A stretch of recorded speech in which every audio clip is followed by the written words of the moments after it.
Good morning. Magsosopas tayo. Feel ko magsopas. Yung chicken, pinakuluan ko na natuyo. Linagyan ko ng paminta. Ang alis lang ka. Ayan. Nagmamantika na siya. Na ang hotdog, 2 peraso. Regular lang siya. Pangpalasa lang ba? Sa labas no.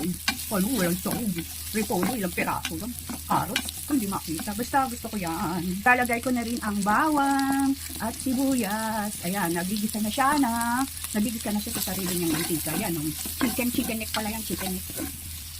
Lalagay ko na rin ang elbow na 1/4 lang yan. Elbow 1/4. Kasama ko yan sa gisa, ginigisa ko yan. At carrots, yan. Nalagay ko na yung carrots dyan. Oh. Sarap yan. Nakagawa na naman tayo ng masarap na ulam. Yummy, yummy. Lalagyan ko na ng patis. Ayan. Isang sandok. Pangpalasa galing sa dali. Mainit na tubig na galing sa termo. Yun. At takpan. Mula dahil sa hotdog at lalagay na rin natin ang gatas. Wow, sarap niya. At repolyo. Sabay-sabay na yan, kukulo na yan. Lalagyan ko rin ng kinchay at ang add din ng lasa yan. Konti lang yan.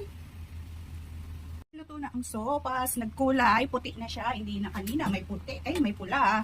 Nakagawa na naman tayo ng masarap na ulam. Nalamog na yata yung gulay ko.